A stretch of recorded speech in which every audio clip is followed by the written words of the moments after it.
To kind of go back into the Arc Raiders talk, the only reason why this deserves its own segment is because Arc Raiders is the biggest game, one of the biggest games out right now. I believe the company they're with is called Nexon, and this is like the biggest game they've ever had when it comes down to sales. I think they have over 400,000 concurrent players right now. People are saying that this might be a contender, at the very least, a nomination for best multiplayer game of the year. So Arc Raiders is doing a lot of great things. You heard random stories, you heard my stories, you've heard Lonnie's stories. We all have fun on the game, but there's no doubt about it is that it might hit that wall. No, it will hit that wall. So the question is, what can they do to improve it? What can they do to ensure that the game doesn't die off? And how are we feeling about the game so far after a couple months in? Will it just be another fad, kind of like Marvel Rivals? You know, it came, it conquered, and then nobody really talks about it anymore. I'm still on that. That's fine, but its hype 100% died down. So, how are we feeling about Arc Raiders, and what do we think they can do to keep the momentum going? Y'all the video game experts more than me. I don't I really guess play. I was We all gonna say, play Arc Raiders. I don't I was- really play Arc Raiders. I watch. I just watch. I don't play. The clip content is great, to be fair. The most diverse Burnt. clips of any game I've probably seen, low key. Have you seen how big? What's his name? Burnt Peanut. I is hate right Burnt now? Peanut. He's killing. He's Bro, I've destroying- been seeing He's those. destroying the community. I It hate is Burnt Peanut. insane. I But hate Burnt Peanut. He's funny. The content's great, but he's destroying the ecosystem of the game. I can't stand that dude Why? because he created that whole faction war thing to where now pretty much the option to kind of play more casually, especially in solos really, because duos and trios is smoke no matter what anyway. Mhm. But now if you're in solos and you're wearing a certain skin, people will literally just kill you on sight just because of what that skin represents. Wait, So I did not know that. yeah, Okay. so there's actually like 6 different factions. There's the citizens or the republic, whatever it's called. Burnt Peanuts is called the Bungalators. I don't know why they named themselves that. And then there's basically a whole bunch. Every big streamer has their own faction. And then they have like support from each other. So Myth is with Burnt Peanut, Ninjas with Burnt Peanut. Other streamers are doing other things, but for a nigga like me who actually, you know what I'm saying, touches grass. I play the game a lot, but I'm still a diverse human. Bro, I don't got time to be loading up and niggas shooting at me because I'm wearing the wrong shit. Like, we color banging on the game, y'all. Like, let's be fucking for real. You know what I'm saying? But yeah, that's my take on the Burnt Peanut nigga. I don't like him, but you funny though. He is funny as fuck though. It's funny. I mean, I guess my experience with the game, I feel like RNG for me has been brutal. Oh yeah, me too. Brutal. The game's racist, random. Like what the hell? It's been brutal for me. So I think I've just kind of because there are times where the game can be amazing. You just run it. You don't even know how much time's gone by, right? Mhm. But then when you have a really bad game, you're like, ugh. I guess maybe that's part of it. But for me, I guess the only thing is, I feel like all the guns that you start off, I guess you start off with, but all the guns that you get all the time are bad. Like I like the Pharaoh. But like the Stitcher, throw it away. Throw away the Stitcher. Throw away the Stitcher. Random, are you crazy? Throw it away.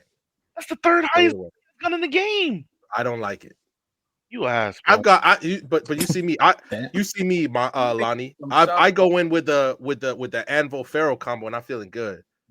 Anvil. Okay, so all right, those are 2 good guns, but your loadout is redundant. Well, I mean, I guess you see what I said, but I mean, Anvil's for close and Pharaoh's for long range. What was the one, Lonnie, that you and I did where we just kept killing niggas until we got.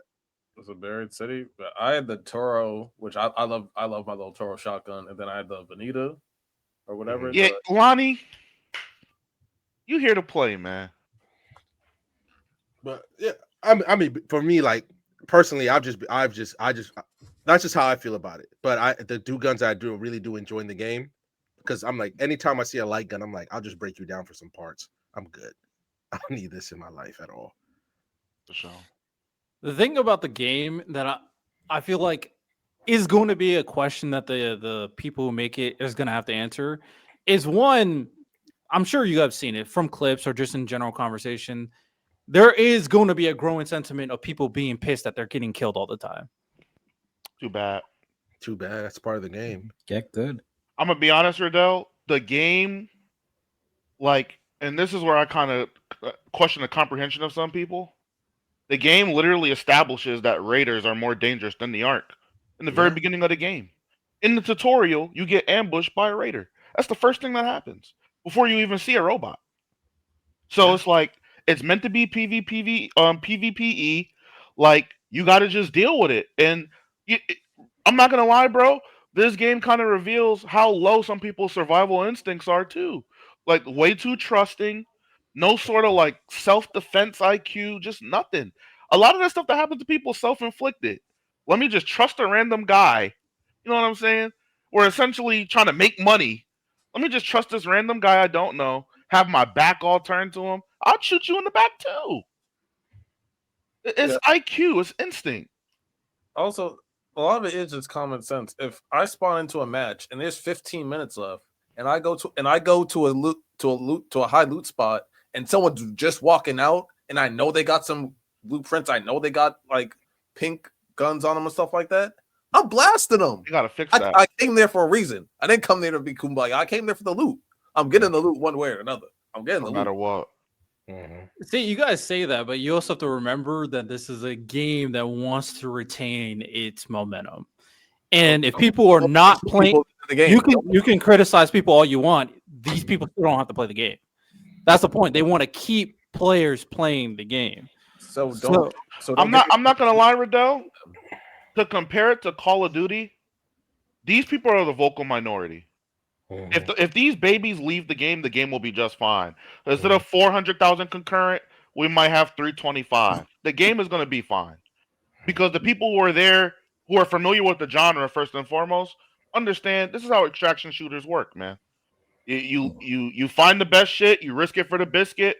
Maybe you get lucky, maybe you don't. That's supposed to be the draw. You know what I'm saying? This game was actually cool enough to branch out and create another aspect in the PVE, the arcs, in order to, you know what I'm saying, shake things up. But bro, you gonna lose your loot.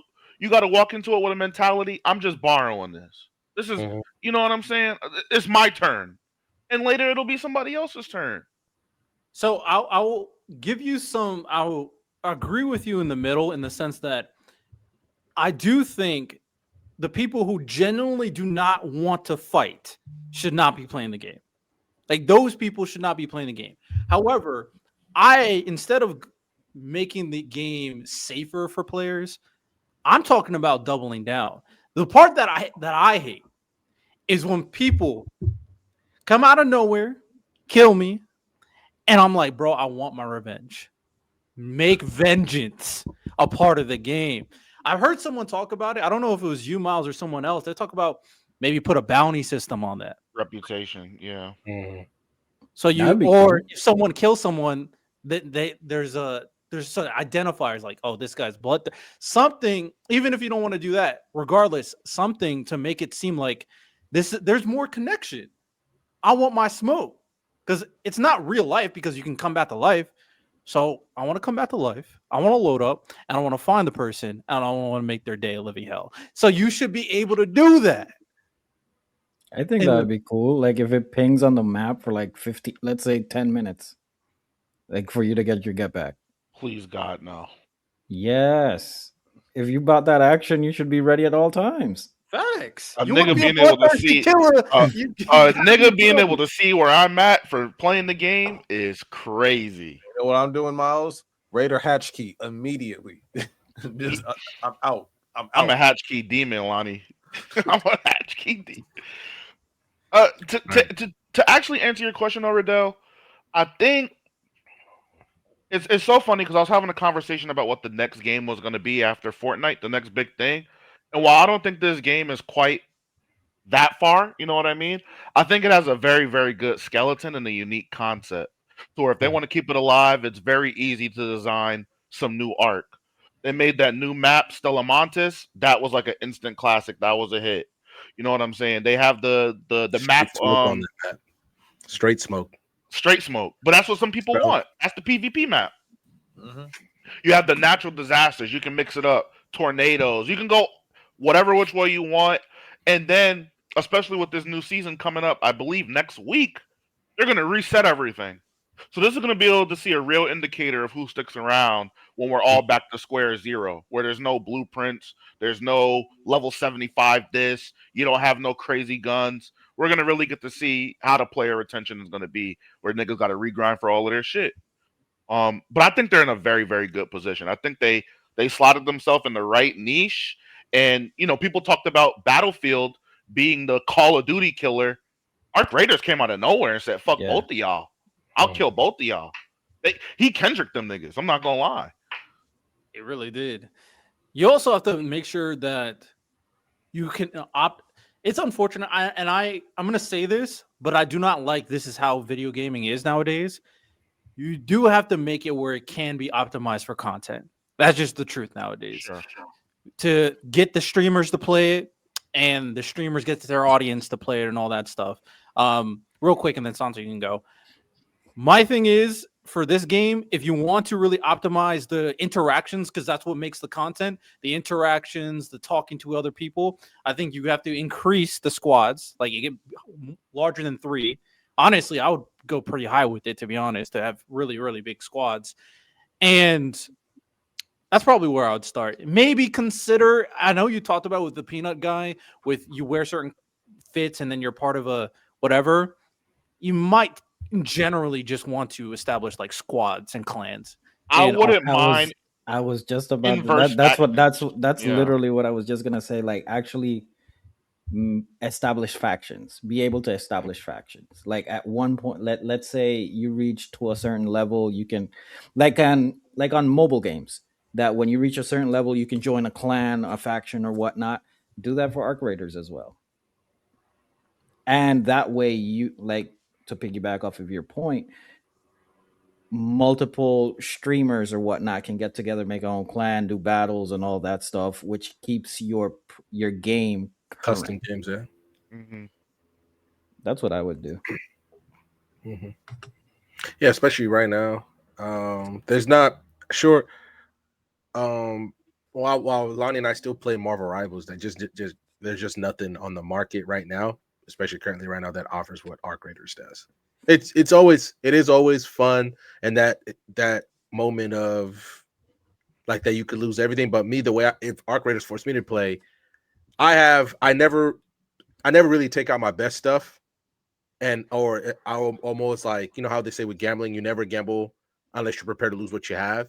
So I always kind of have double of everything. Like, I always have 2 Pharaoh Anvil loadouts. I have an Apregio loadout, even though I don't like that gun. I like another one, but it's just that I have 2 of everything. So then I'm always ready to go. And sometimes it's okay taking a free loadout if you're just trying to sell the shit.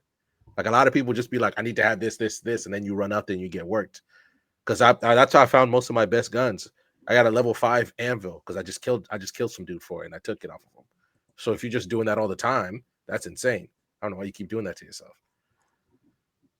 But yeah, I think the life of the game is, at least for this style of game, I really think the streaming aspect is what's gonna keep it current.